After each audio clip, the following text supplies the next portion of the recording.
Campeonato Mundial dos Esportes Aquáticos Doha, chegou a hora da natação. Swim Channel TV, especial Doha, hora de falar da natação com todos os detalhes, valendo vaga para os Jogos Olímpicos de Paris. E estarei com o Patrick Winkler, CEO do Grupo Swim Channel, analisando a competição. Fique ligado que está começando Swim Channel TV.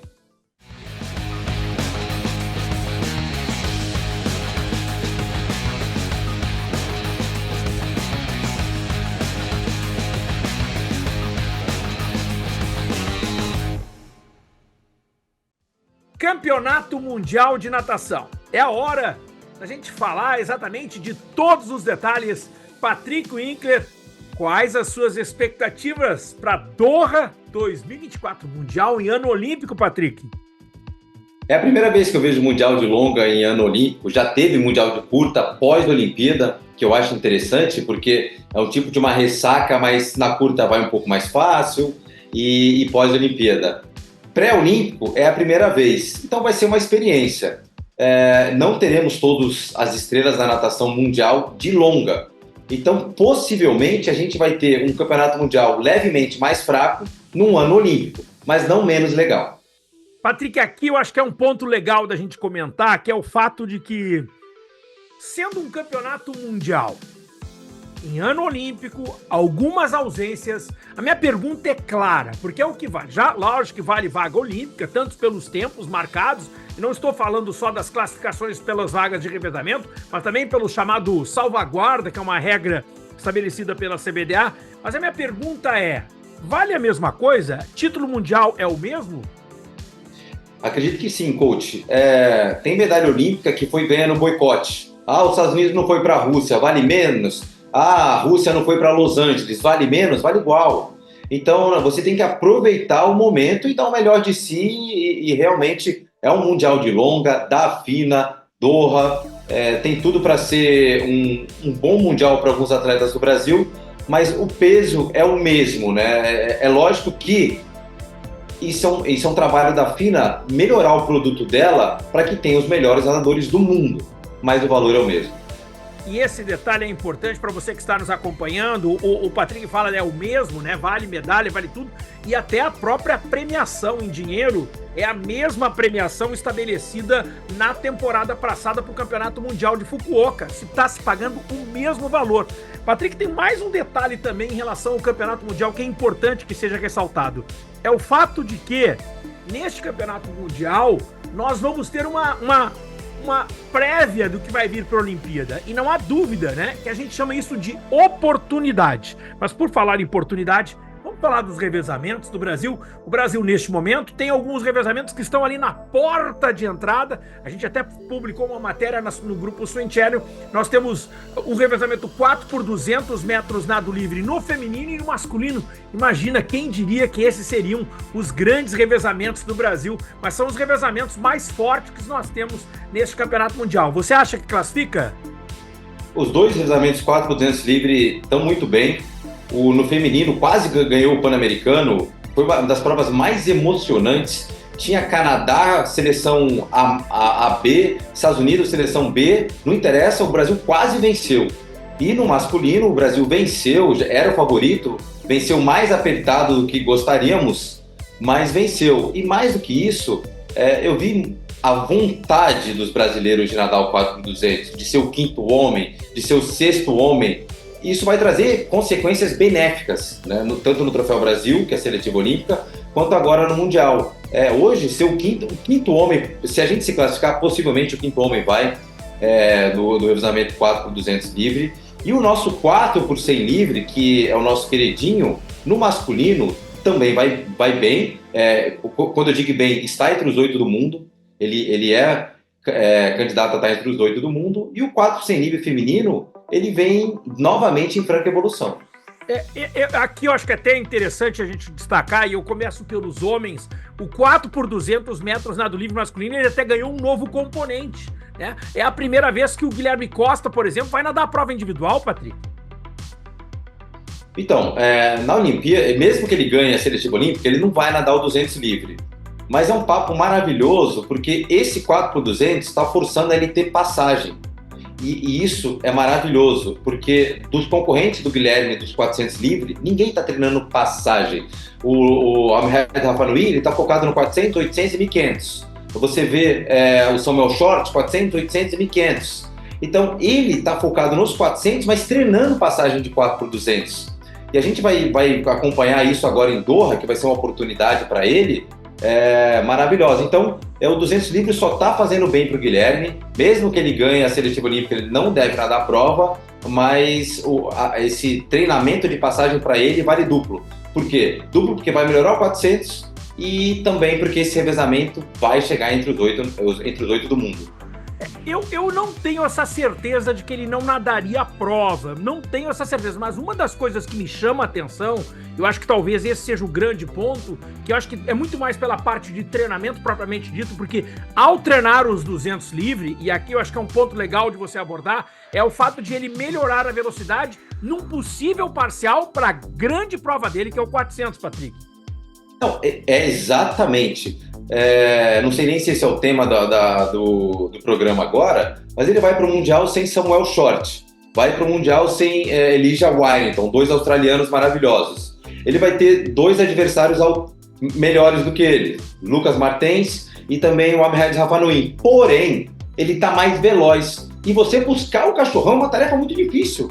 É possível? É lógico que é, mas passar atrás do cachorrão e buscar é para poucos. Então vai ser um treinamento ele passar na frente do tunisiano e o tunisiano vir buscando ele, que é um treinamento que o risco vale. A oportunidade deu aí, a oportunidade chegou na janela do Guilherme Costa, ele vai passar na frente do tunisiano e vamos ver o que acontece, o momento é esse, pode errar. E aqui uma coisa interessante, né, que o revezamento do Brasil, o 4 por 200 livre, numa formação diferente, acho que é uma coisa legal também de se falar, que é a dança das cadeiras. Eu estou falando de Guilherme Costa, Fernando Scheffer, o Eduardo Moraes, que é o estreante na seleção brasileira, e o Breno Correia de volta ao revezamento 4 por 200. Ele que tinha ficado na temporada passada de fora, mas está voltando. Lembrando que os que ficam no Brasil, como Luiz Altamir, como Vinícius da Assunção, eles estão de olho nessa vaga, né? Muito possível que se o Guilherme tiver nesse revezamento, fatalmente um reserva irá. E um reserva, não que o cachorro já esteja no revezamento, mas ele merece um reserva. E o pessoal que está lá, é o momento de melhorar. A gente sabe que o Murilo Sartori é o homem para nadar para um 45 muito baixo. O Fernando Scheffer foi o melhor nadador do revezamento 4 por 200 livre, estava num momento não muito bom psicológico e fez o melhor tempo do revezamento. A gente espera que de saída lançada ele faça um 44, não é nada demais acreditar nessa passagem de um 44 do Fernando Scheffer lançado. Então o nosso revezamento ele tende a melhorar. O pódio está difícil, mas tende a melhorar. E eu acho que uma coisa interessante é te classificar, né? A posição do 4 por 100 metros nado livre. O Brasil não nada essa prova no Campeonato Mundial de Doha, me parece não ameaçado. O Brasil tá apostando nessa de que vai estar classificado. Mas está na hora de falar do feminino, Patrick. E o feminino tem um reforço muito especial, porque ela não nadou o troféu José Finkel, mas ela sai diretamente dos Estados Unidos para o Campeonato Mundial. Eu estou falando de Stephanie Baldutini. E o Brasil nada esses 2 revezamentos, o 4 por 100 livre feminino e o 4 por 200 metros nado livre feminino em Doha. É um momento de ter muita estratégia. A equipe vai ter que ter a sensibilidade. O 4 por 200 tem que abrir com a melhor atleta. Se a Mafê estiver melhor, abre com ela. Se a Stephanie Baldutini tiver uma transição, se ela for lançada melhor, joga ela fora da abertura de abrir o revezamento. Tem que ser inteligente. Temos 2 mulheres, que é a Baldutini e a Mafê, e a gente tem o grupo que disputa várias vagas do 4 por 200. A Gabi Roncato está nesse revezamento desde 2016. Então a gente tem diversas mulheres ali que estão preparadas. E esse revezamento já foi final no último e vai ser final nesse agora também. Vai ser finalista. De acordo com a projeção, né, e o Brasil vai ter 12 atletas nesse Mundial, é a primeira vez na história que o Brasil vai ter mais mulheres do que homens em um Mundial. Eu acho isso muito expressivo, Patrick. Muito expressivo, é muito legal. A quantidade de, não medalha de ouro, mas a quantidade de medalhas que as mulheres conquistaram no Pan-Americano foi maravilhoso. 200, 400, 200 costas, 200 peito, 400 medley, revezamentos. Foi muito...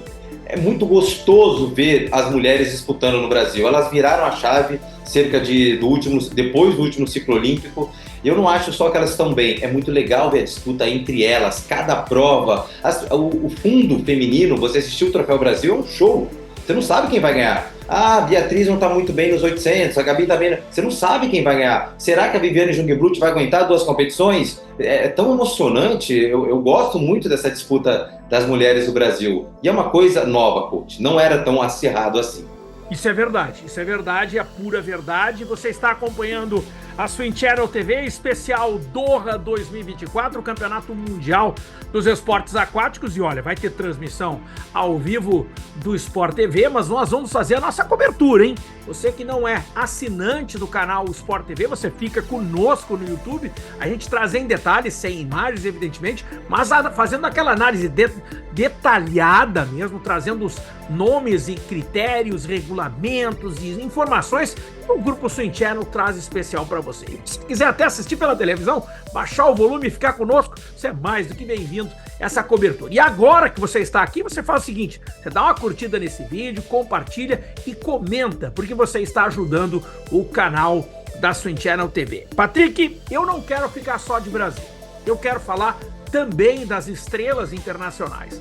E a gente fez até uma publicação, tanto na Best Swim como na Swim Channel, há um grupo de nadadores interessantes nesse campeonato mundial e tem um nadador que é o líder em 3 provas, Ahmed Rafanoui. Ele tem o melhor tempo dos 400, dos 800 e 1.500 metros nado livre. Seria o Rafanoui a estrela desse mundial? Eu não acho que a quantidade de medalhas define as estrelas do campeonato mundial. A campanha de retorno do McEvoy é muito boa, ele vai ser o principal australiano nesse evento. Eu acho que a preparação dos 50 livre, você consegue ter um pico em fevereiro, depois um pico na seleção australiana, na seletiva australiana, depois um pico na Olimpíada. Os 200, os 400, eu acho que 3 picos antes da Olimpíada é muita coisa. Então eu respeito os australianos que não vão, mas eu respeito mais ainda o McEvoy, que ficou claro, ele não vai nem tentar o 400 livre, nem faz parte. É o 50 livre, vai tentar esse bimundial, é o favorito e vai ser o favorito para a seletiva australiana alguns meses depois. Antes que você passe para o nosso atleta, só ainda no McEvoy, o 2091 corre risco de cair? Ele não corre risco de cair antes da Olimpíada. Importante informação. Ele acha que vai bater, viu? Ele tá trabalhando para isso. Tomara que, né, recordes estão aí para ser quebrados. E a gente celebra. E ele vai fazer história duplamente, porque a Austrália é um país maravilhoso. Eu acredito que a Austrália é a natação mais bem desenvolvida dentro de um país, não por medalhas, mas pela quantidade de atletas. Incontestável. Nunca ganhou uma medalha no 50 livre. Ela nunca ganhou. Então, assim, o mais perto que eles chegaram foi Brett Hawke, em 2004, que nadou na raia 5, mas não conseguiu subir na medalha, e depois o Eamon Sullivan. Então, o 50 livre da Austrália está devendo, e talvez seja o McEvoy a grande virada de chave. Rafanoui, uma coisa interessante em relação ao tunisiano, porque, lembre bem, Doha, e eu estive no Campeonato Mundial de Piscina Curta de 2014, há uma população gigantesca de tunisianos que moram em Doha, gigantesca. E essa população vai estar no Aspire Dome lá, pode ter certeza, vai estar lotado de tunisiano torcendo por ele.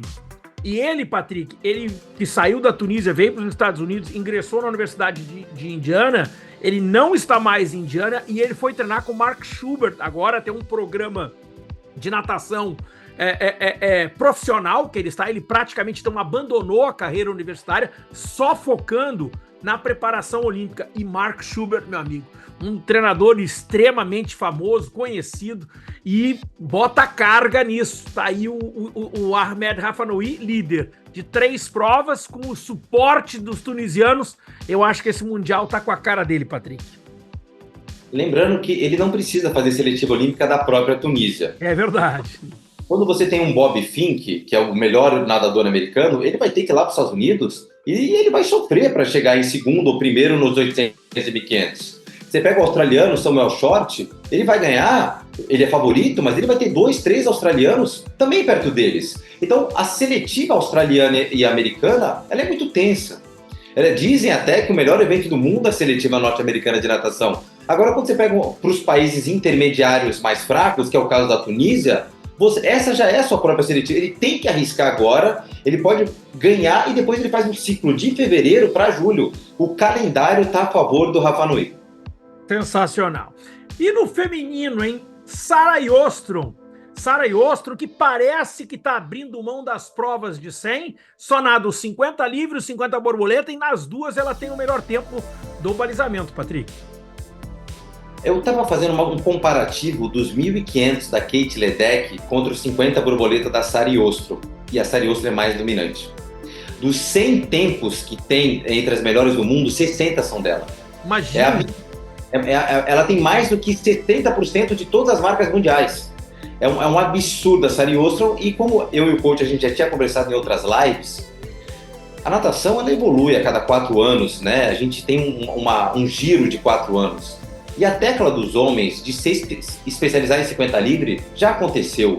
O Ben Proud, ele é um grande nome dos 50, o Flohan Nadu, que a gente adora, ele adora o Brasil, o nosso próprio César Cielo. McVoy, vamos treinar para 50 livre. Agora as mulheres, quando você vê a australiana, o time australiano e o time americano, a mulher do 50 100 livre muitas vezes é a mesma mulher, muitas vezes. E a Sara Yostrom, ela até pode nadar um 4 por 100 livre, mas o 100 livre não é o foco dela. O foco é o 50 e ela está na frente de todas as mulheres já no início, porque a programação é 50 e depois vem qualquer coisa. Então é maravilhoso, o pensamento dela é um pensamento que seguiu os homens, e a gente já havia conversado com isso. Nenhuma mulher tem um planejamento tão focado no 50 livre. Poderia ter Pernille Bruno, mas se aposentou, como é a Sara Yostrom da Suécia. Parabéns pelo planejamento da sueca. E aconteceu alguma coisa interessante em relação a Sara Yostrom, porque em fevereiro de 2021 ela sofreu uma queda na neve na Suécia, quando estava indo para o treinamento, e ela teve uma fratura de cotovelo. E isso ela perdeu várias semanas de treinamento.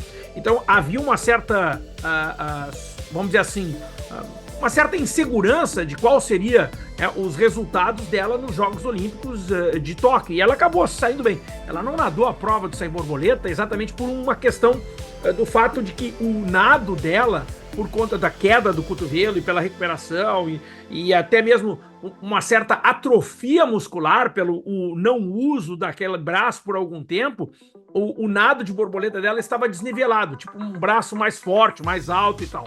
E parece que desde então, e até mesmo o crescimento das outras nadadoras na Suécia, a própria Hanson, que tá nadando agora muito bem a prova de 100 borboleta, a Sara, tipo, quer saber de uma coisa? Eu vou ficar no 50 livre e no 50 borboleta. E desde então, Patrick, até mesmo pela idade, até mesmo pelo próprio desenvolvimento e aquilo que a gente já tinha identificado entre os homens, ela é a primeira mulher que começa a se especializar nisso. E eu digo uma coisa a você, cara, a Sara Yostrom, Patrick, ela tá no cenário desde 2009, gente.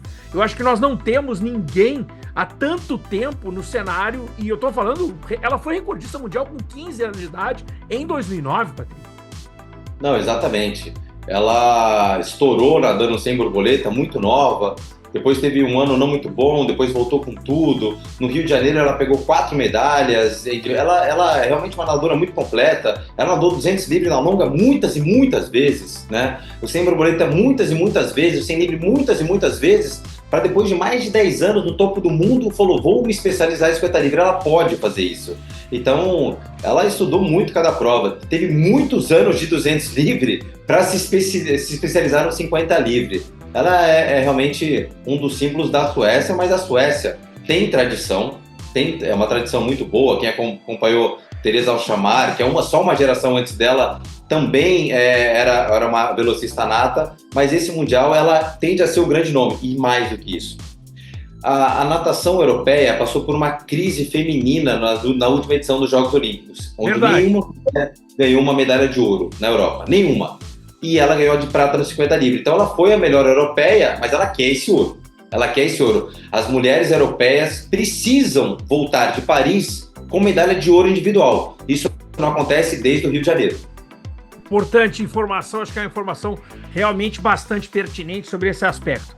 Eu trago agora um outro detalhe que é importante, qual seria a chance do Brasil ter medalha neste Mundial? Mas antes de dar a você essa sua expectativa, eu destaco o posicionamento dos brasileiros no chamado entry list, né? São os tempos submetidos de inscrição. Nós temos o Guilherme Costa com o quarto tempo na prova dos 400 metros nado livre, aquele 3:43:58, a Bia Dizotti com o quinto tempo, 16:01:95.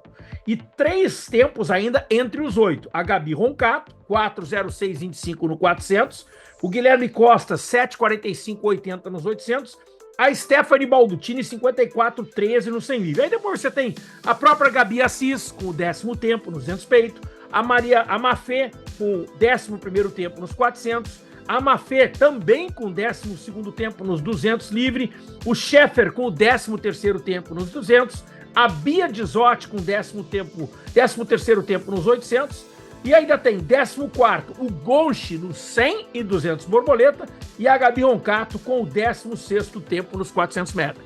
Esses são os brasileiros pré-mundial que estariam entre os 16 melhores. E a minha pergunta, você sabe que todo mundo olha para o Mundial, uma oportunidade como essa, o Brasil tem chance de medalha, Patrick? A nossa seleção não está completa, mas o Brasil tem chance de medalha de ouro. Só com o Guilherme Costa, basicamente, o resto são franco-atiradores. Eu acho que a Bia Dizotti é muito consistente, ela é muito consistente, mas ela está focada em quebrar 16 minutos nos 1.500. Se isso trouxer uma medalha, é melhor ainda. Por quê? Porque tende a ser um mundial mais fraco de longa, pelo menos dos últimos 4 anos, né? Se você comparar, a Olimpíada acabou em 2021, 2022 e 2023, possivelmente serão mundiais mais fortes que o de 2024. Então, um tempo de abaixo de 16 não é impossível voltar com medalha, não é. A gente vai aprender junto, descobrir junto, vamos ver como é que estão os 1.500. Mas a gente tem chance de medalha. Eu acho que o Guilherme Costa ele vai muito focado no 400, poderia ir focado também nos 800, mas não está muito com foco. E ele deve... É uma prova para ele que ela não tem um peso muito grande para ninguém, porque é um ano olímpico. Isso descarrega. Volto a falar, eu acredito que ele deve ter passagem mais forte que todos os concorrentes. E para quem busca cachorrão, é difícil, né? Então, se ele ganha do Rafa Nui ou do Lucas Martens, por mais que seja um tempo igual a 3:43, ele já vem para a Olimpíada com 2 metros de altura. Eu acho que esse aspecto é muito interessante. Eu até quero chamar a atenção de algo que a CBDA fez especificamente, dando a oportunidade de fazer com que os atletas e seus treinadores tivessem a sua preparação de forma adequada. Então o grupo foi dividido em 4. São 4 grupos que estão indo para o Campeonato Mundial. Então você tem um grupo chamado Grupo 1, e não necessariamente na ordem de preferência, mas na ordem no qual as ações começaram primeiro, entendeu? O grupo 1, que tem o Guilherme Costa, que ganhou o suporte aí, a presença do Dudu, né, o Eduardo Moraes e a Aline Rodrigues, que foram para a altitude de Livino, na Itália. Esse é o grupo 1. O grupo 2, que é o grupo do Fernando Pocente, subiu para a altitude de Sierra Nevada. O grupo 3 é o grupo que sai direto do Brasil e vai direto para Doha. E o grupo 4, Patrick, é o grupo da Stephanie Baldutini, que está na Universidade de Michigan e vai direto dos Estados Unidos para lá. E eu achei essa uma coisa interessante, que é o fato de que tanto a CBDA como o COB, que deram a oportunidade para os seus respectivos treinadores e programas serem respeitados e encaminhar os atletas a fazerem a preparação adequada. E eu acho que isso é uma coisa muito importante. A gente sabe que nem sempre é possível atender a todos os dispositivos, até mesmo por restrição de verba, mas eu acho isso muito interessante, você dar a oportunidade para os seus treinadores, os atletas e aqueles que encontrarem a preparação adequada e ideal, Patrick. Não, a sincronia do COB e CBDA em função desse Mundial está sendo louvável, porque, entre aspas, o Brasil é uma seletiva única. É lógico que tem um salvaguarda. Quem fez o índice olímpico, ele vai estar respaldado, mas é uma seletiva única. Então, poucos países no mundo com seletiva única estão tendo essa visão que o Brasil apresenta. Você pode ver que A Austrália não vai ter esse suporte lá, porque mais da metade da seleção não vai. Os Estados Unidos vai com uma seleção B. Eu vi alguns nomes, depois eu vou confirmar com você. O Japão, que não vive uma boa fase, mas também é seletiva única, estão com uma outra visão. Então, levando tudo isso em conta, eu acho que o Brasil está de parabéns. O Brasil vai ter uma seletiva única e está dando suporte para esse Mundial a gente querer voltar com medalha, voltar com final, voltar aí com o melhor ranqueado dentro das competições da FINA. Eu quero falar sobre Fernando Scheffer agora, mas antes de Scheffer eu falo sobre a salvaguarda. E eu explico. A salvaguarda foi uma oportunidade ainda antes da disputa do Campeonato Mundial de Fukuoka. Ela nasceu de uma ideia do vice-presidente da CBDA, Renato Cordani, que levou primeiro para o head coach, depois para o Conselho Técnico de Alto Rendimento. E a salvaguarda, ela oferece aos atletas a oportunidade que eles podem obter o índice em várias competições durante o processo. Evidentemente, a seletiva, ela tem prioridade. Então, se eu faço o índice em uma dessas competições, o índice será considerado. Eu posso perder a minha vaga na seletiva, mas a salvaguarda, ela dá uma certa tranquilidade. Por exemplo, o Guilherme Costa, Patrick, ele tem a sua classificação já garantida. O Fernando Scheffer chegou muito perto de fazer essa marca, ele não fez ainda, ele não tem a marca olímpica.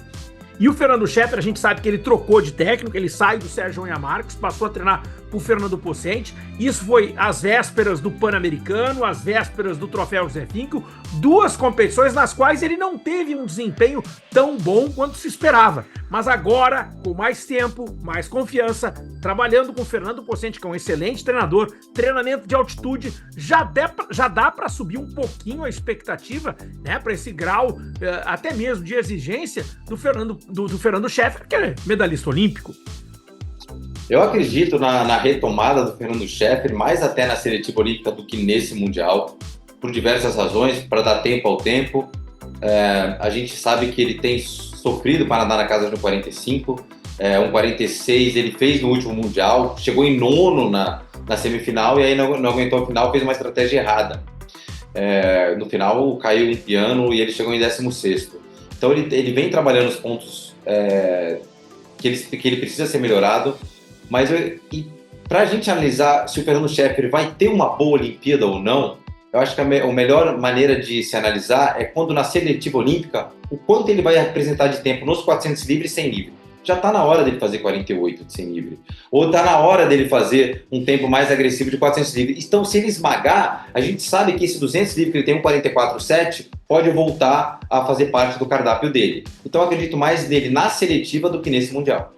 O Patrick fala de uma coisa muito interessante, que é o chamado, a gente em treinamento, na ciência do treinamento, chama de velocidade crítica. E a velocidade crítica é aquilo no qual você tem uma velocidade de parcial que não seja o suficiente para comprometer a tua prova. Basicamente ao melhorar o 100 livre dele, ele vai ter a capacidade de passar mais forte, sustentar a prova e poder fechar. E o exemplo aqui, Patrick, é o Tom Dean, o atual campeão olímpico da prova, já tem 47, o Duncan Scott já tem 47, então vai ser necessário que ele tenha um tempo melhor de 100 livre para que ele possa arriscar um parcial mais forte e consiga sustentar a volta dele.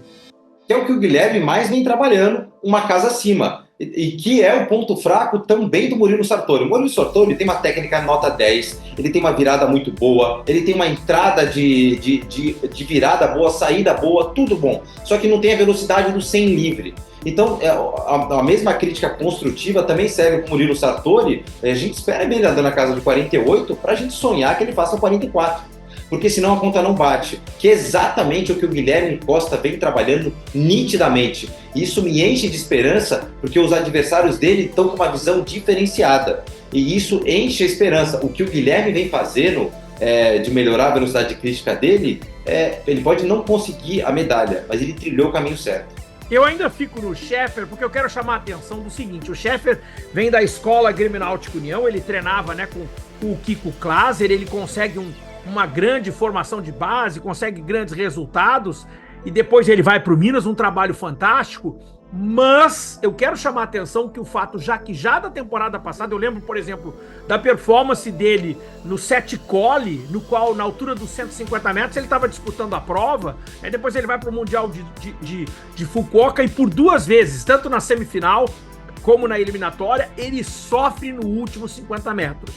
E ele agora treinando com o Fernando Pocente, e esse trabalho, por exemplo, esse treinamento de altitude que está frente em Serra Nevada, eu identifico que com certeza chama atenção para o Pocente o fato de para que ele possa fechar a prova dele melhor, especialmente podendo passar mar forte sem comprometer o final de prova, Patrick. É difícil falar. Eu acredito que o 200 livre, a prova de 200 livre dele estava um pouco estafada. Todos os outros nadadores mundiais de 200 livre, eles têm um cardápio maior, né? O Tom Jin nada 200 medley, o Duncan Scott nada 200 medley, o Huang nada 100 livre, 400 livre, o Ian Thorpe nada... Todo o Su Yang... Então, e ele estava só nos 200. Eu acho que ele tem outra prova para chamar de dele, porque o 200 livre acabou ficando estafado. Ele nadava 200 3 vezes, mais o 4 por 200 2 vezes. Ele, numa competição, nadava 5 vezes 200 livre para a morte e só isso. Então, acho que o 200 livre dele estafou no momento que ele não tinha uma outra prova. Então, é assim que eu vejo. E agora ele está recuperando, deu tempo. Aí você falou muito bem. Ele teve, depois da Olimpíada, foi para um campeonato de SL com muitas provas, foi para o campeonato de curta muita prova, não teve descanso, voltou só 200 livre na longa. Eu acho que estafou um pouco, mas agora resetou o Windows do Fernando Scheffer. E aqui eu ainda quero, até não tinha colocado na pauta, mas eu quero falar de um nome que me chama a atenção, talvez as nadadoras que mais cresceram nesses últimos tempos, Patrick, é a Gabi Assis. A Gabriela Assis, ela merece um pouco até de nossa atenção aqui agora, porque na temporada passada o Brasil nunca tinha tido uma nadadora em medalha de Jogos Pan-Americanos, nós nunca tivemos uma final de 200 metros nado peito. Eu acho que não, tá na hora, hein? Da Gabi Assis, acho que pode ser talvez um dos grandes nomes desse campeonato mundial, Patrick.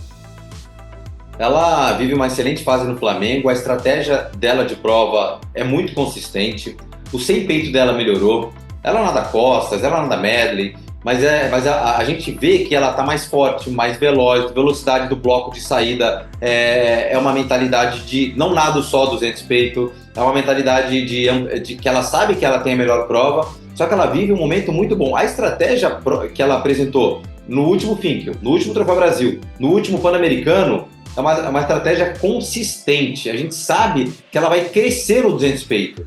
E não é uma regra. O 200 peito e 200 borboleta, tem gente que prefere passar rasgando e voltar cansando um pouco. Não é a estratégia dela. Ela cresce no final e eu acho que isso é um ponto muito positivo.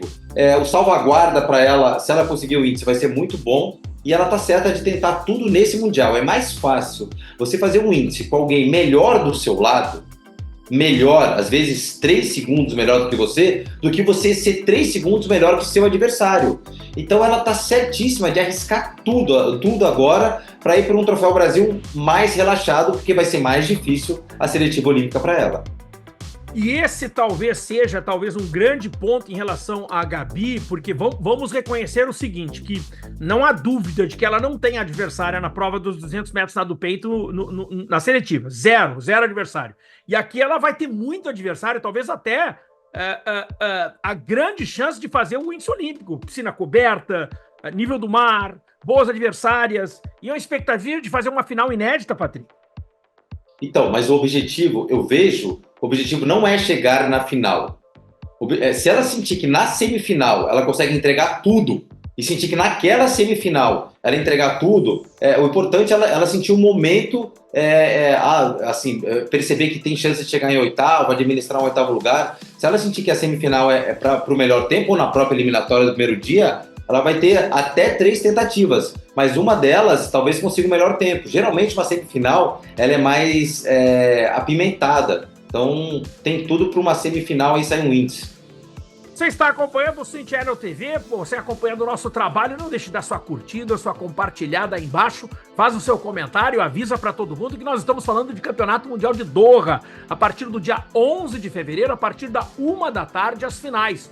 Todos os dias a Swim Channel TV vai fazer a transmissão no canal de YouTube, sem imagem, mas nos detalhes, as informações, coisa que você só está acompanhando aqui agora. Patrick, tem um tema também que eu acho que é muito importante de ser destacado. E eu vou trazer alguns elementos para você que comprovam o que eu vou trazer para você. Número 1, o ano de 2023 foi a primeira vez desde 1945 que os americanos não bateram nenhum recorde mundial. 2023, os Estados Unidos foram batidos no total de medalhas de ouro pela Austrália, coisa que eles não eram batidos desde lá o Campeonato Mundial de Fukuoka em 2001. Os americanos também terminaram o ano de 2023 sem nenhum nadador americano entre os homens, com o melhor tempo do mundo no ranking mundial. E somente em 3 provas no feminino, liderança do ranking mundial. Mais do que isso, os americanos que agora levam uma equipe bastante descaracterizada para o Campeonato Mundial. Eu poderia chamar e dizer que 2023 foi o pior ano da história da natação americana? Tem que fazer uma análise global. Na natação masculina, não existe o continente predominante. Mas na Olimpíada de Tóquio, os europeus, homens, nadaram muito bem. Muito bem. 200 borboleta, 100 peito, 200 livre, 200 medley. Os europeus nadaram muito bem. Vários nadares europeus. E isso tira a medalha dos Estados Unidos, sempre conquistou muita medalha, e a Austrália se mantém levemente consistente. Ao mesmo tempo que a Ásia vive um momento maravilhoso. A Ásia não é só China, a Ásia não é só Japão, a Ásia não é só Coreia, é um pingado de tudo. Então acho que a evolução global dos homens está bem diversificada, mais que as mulheres. As mulheres a gente tem 4 países, Estados Unidos, Austrália, Canadá e China. O resto tem um degrau para baixo. No masculino, está tudo muito separado. E eu acho que o continente a ser batido é a Europa. Depois a gente pode falar de Ásia ou Australásia e depois da América do Norte. Então eu vejo que o homem está bem espalhado e o feminino não. As americanas conseguiram 3 pontos de líder do ranking mundial, mas são inferiores à Austrália, só que está menos diversificado a natação feminina. Então eu não diria que é o pior ano dos Estados Unidos, mas sim o melhor ano da globalização masculina. E aí uma coisa interessante que é o mesmo fato de que eles não têm o número 1, mas eles têm muitos número 2. E aí é o ponto que eu quero chegar. É que não dá para duvidar que os americanos vão chegar nessa Olimpíada e talvez possam enfrentar. Eu até acho que talvez essa seja a Olimpíada mais difícil para os Estados Unidos desde a última vez que eles foram batidos, que foi em 1988 em Seul, Patrick. Eles foram batidos em Seul 88, mas eu vejo que as medalhas elas vão ser muito diversificadas, muito diversificadas. Numa conta de maluco, Grã-Bretanha até pode surpreender, mas eu acho que ela não vai ter um país que tenha muito mais medalhas do que o concorrente, como era os Estados Unidos nas últimas edições dos Jogos Olímpicos. Então isso é bom para a natação. Muito. E outra coisa, a gente havia conversado, né? Você falou que a Austrália tem um ponto muito importante na Ásia, porque nadadores chineses, japoneses, Taiwan, Taipei, vão tudo lá para a Austrália. E a Europa também tem muito. A Europa recebe muitos nadadores de fora. Tem gente que vai treinar na Hungria, tem gente que vai treinar na Inglaterra, tem gente que vai treinar na França, a Ana Marcela está na Itália. Então, acho que isso, os Estados Unidos vem mudando o cenário. Os Estados Unidos é o melhor do mundo? Mas é o melhor caminho para todo mundo? Não. Hoje a Europa, ela é um cenário até um pouco mais profissional, porque você pode escolher um centro só de velocistas na França, ou um centro mais de águas abertas na Itália, ou uma coisa mais restrita. Então, acho que os Estados Unidos não ser o centro mundial da natação já é uma coisa muito interessante. Quando começou a cair? Quando o Instituto Australia of Sports começou a crescer muito. Na época o Popov foi para lá, começaram a falar que o melhor centro do mundo não era nos Estados Unidos, era o Australian Institute of Sports na Austrália. Isso começou a mudar a cabeça de muita gente. Levou o Gerald, e a Austrália não tem dessa, o técnico tem que ser australiano. Levaram o Gerald Teroski para lá, mudou o conceito. Fez uma união da Australásia, então aquela repercussão de 25 anos atrás tem consequências aqui em 2023, né? Parece que é um papo de velho, né? É um papo de velho. Mas é muito legal. Não é. Eu lembro de 2013, quando o Jaco Verhaeren, que é o famoso neerlandês, que era técnico do Peter Hugenband, ele foi contratado para assumir a Austrália e passou a ser o head coach da seleção australiana em 2013. Em 2013, o projeto de 2013 era que, a partir de 2020, a Austrália fosse o país número 1 do mundo. Esse era o projeto anunciado em 2013. O Jaco Verhaeren, inclusive, trabalhou até as vésperas dos Jogos Olímpicos de Tóquio. Ele não estava mais na seleção a australiana em Tóquio. Ele, inclusive, agora é o head coach da França. Mas em 2023, em Fukuoka, e eu digo para você, quando eles anunciaram, eu achei que isso não iria acontecer. Eu achei que é absurdo a Austrália ganhar dos Estados Unidos. E não é que aconteceu, Patrick. Em 2023, a Austrália ganhou um número de medalhas de ouro dos Estados Unidos. Evidentemente, na época, foi aqui nos Estados Unidos até foi destaque pelo fato deles esconderem, né, o quadro de medalhas, achar que o total de medalhas era mais importante que o número de medalhas de ouro. Mas a Austrália acabou sendo a vencedora, Patrick. Não é a primeira vez que a Austrália vence. Se você tem outras, e tem edição de Jogos Olímpicos de Melbourne que a Austrália ganhou todas as medalhas de ouro. A natação ela vive diversas fases, mas foi muito consistente esse plano australiano. Essa época do Australian Institute of Sport, onde queriam que o Michael Green fosse o melhor do mundo de ser livre, e ao invés de mandar ele para os Estados Unidos, importaram o Popov para cá. Você entende o que é investir no seu próprio país. Não é um atleta correndo atrás de você, é o teu país trazendo o que é o melhor do mundo. Isso sempre aconteceu, né?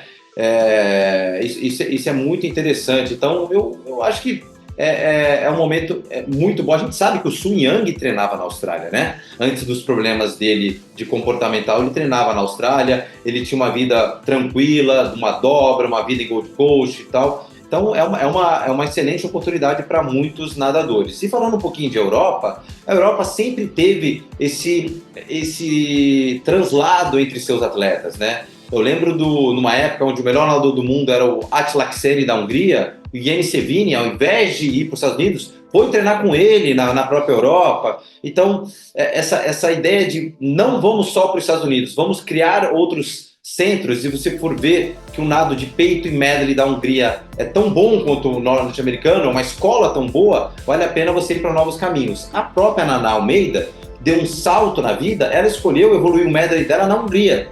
E eu passei a respeitar, olha, ela tem uma visão diferente, no mínimo diferente de uma pessoa que quer melhorar o medley dela na Hungria e não nos Estados Unidos. E ela, quando voltou, não parou de crescer e está aí, Natália Almeida, pronta para fazer o índice 200 medley para os Jogos Olímpicos. E aqui é uma coisa interessante, até para quem está nos acompanhando, essa informação que o Patrick traz, a própria World Aquatics, ela está mudando a sede principal para o ano de 2025, é um projeto em andamento.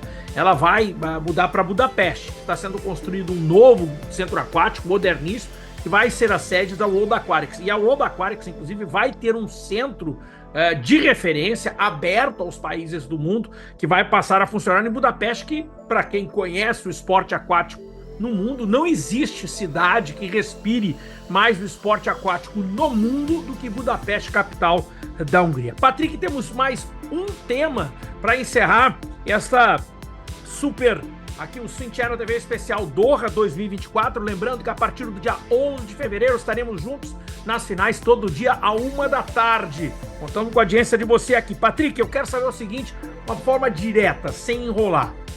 Campeonato Mundial em 2024 não foi uma opção, foi uma obrigação.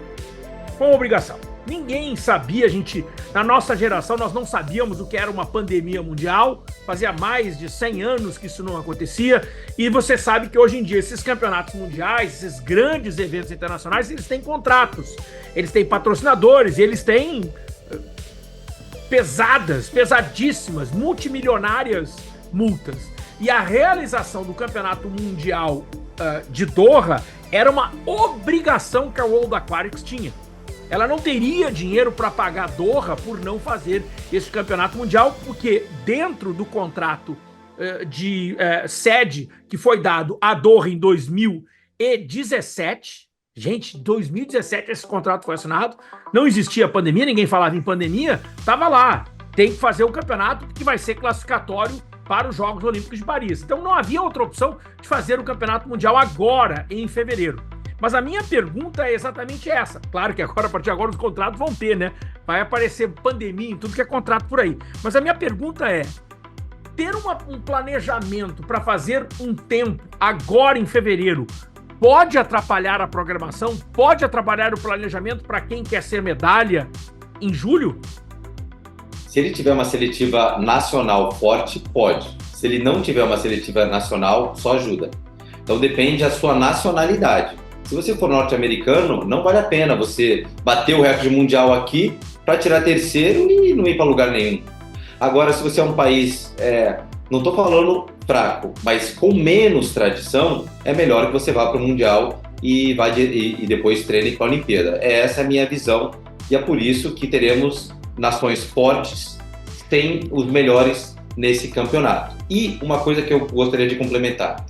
A natação foi a modalidade mais prejudicada. As outras modalidades, como polo aquático, saltos ornamentais, a maratona aquática, acho que não, porque a seletiva deles é no Mundial. Então, não importa o Troféu Brasil para a Ana Marcela, ela precisava chegar em 13º. Ou polo aquático, precisa chegar agora entre os 8. Ou saltos ornamentais, precisa chegar entre os 12. A natação não, é tempo. Então, eu não acho que o Mundial foi até benéfico para as outras modalidades. Eu achei que foi legal. É legal você definir o time de polo aquático no ano olímpico. É legal você definir o time de salto, até mesmo... Às vezes o cara se classificava na maratona aquática 12 meses antes. E agora é 6 meses, 5 meses antes. Acho isso interessante. Agora, para a natação de piscina, não. Acabou não sendo tão benéfico assim, mas são 5 modalidades afinas. 6 com high dive, mas 5 são pontos positivos. E tem uma coisa interessante eu acho que cada caso é um caso, e tem mais uma coisa que me chama a atenção, a gente nunca sabe o dia de amanhã. E me chama a atenção o caso do Adam Peary. Quando o Adam Peary estava no auge, ganhando tudo, sendo de ser batido, e sai essa situação de ter o Campeonato Mundial de Doha em fevereiro de 2024, o Adam Peary foi o primeiro nadador de alto rendimento do mundo a dizer: eu não vou para esse campeonato. Acho um absurdo que o campeonato seja em fevereiro, ano Olímpico. Aí depois vem o Adam Peary com seus problemas, evidentemente algumas coisas pessoais, às vezes até técnica e tudo mais. O Adam Peary recomeça e agora o Campeonato Mundial é uma necessidade para ele, porque ele precisa retomar confiança, e o Adam Peary está em Doha, Patrick. Eu acho que o que a gente fala é verdade pra gente, até que a história prova o contrário. Em 2008, foi a primeira edição onde a história dos Jogos Olímpicos, a natação eliminatória, a final era de manhã. E os nadadores mais veteranos, inclusive nadadores que eu respeito muito, os australianos, muito europeus, não Michael Phelps, muito europeus, muito australianos falaram: é um absurdo, é melhor você nadar tarde, porque o corpo está aquecido e tal, e a gente, é um absurdo, só se pensa no dinheiro. E em 2008 foi muito impactante. Michael Phelps, os brasileiros, não. O brasileiro já fazia isso já há 10 anos. É verdade. E o Michael Phelps falou para mim: o horário que me mandarem nadar, eu vou nadar. Hoje em dia, ninguém reclama de nadar final de manhã. Você está preparado para nadar de manhã ou você está preparado para nadar à noite, mas ninguém reclama. Talvez a primeira vez na vida de ter um campeonato mundial em ano olímpico, a Inglaterra não goste, o Adam Peary não gosta, sei lá, mais algum outro medalhão. Mas pode ser que no próximo ciclo fala: até que me ajudou. Então, eu acho que 2008 foi uma lição tão grande para todo mundo, inclusive para mim, que tenho 45 anos de idade, achava, os caras só pensam no dinheiro, vão fazer final de manhã. Foi um sucesso final de manhã. Foi um sucesso. E acabou até favorecendo até mesmo a própria imprensa, que poderia, né? E foi uma coisa que aconteceu no Brasil. Nós já nadávamos há muito tempo em campeonatos mundiais, campeonatos brasileiros, eram disputados nas etapas da manhã, funcionou por muito tempo no Brasil e nós tivemos grandes resultados acontecendo pela manhã. Você está na Swim Channel TV, a gente fala do Campeonato Mundial de Doha. Patrick, a partir de agora só nos resta fazer um convite para você estar conosco a partir do dia 11 de fevereiro, todos os dias, 13h. Você fica ligado no Sport TV, que vai fazer todas as transmissões, mas a Swim Channel vai estar nessa também. Patrick, muito obrigado, estamos juntos. Sua palavra final à espera desse Mundial de Doha. Não foi uma, não foi duas, não foi 3 vezes você falou que a natação é o nosso carnaval. E agora, literalmente, vai ser carnaval e natação pra gente. Eu não poderia estar num lugar melhor do que isso no Swim Channel TV e YouTube, todos os dias. Esse vai ser o nosso carnaval, coach. Sensacional, tamo juntos nessa, gente. Olha, natação é aqui na Swim Channel, conectando você A natação.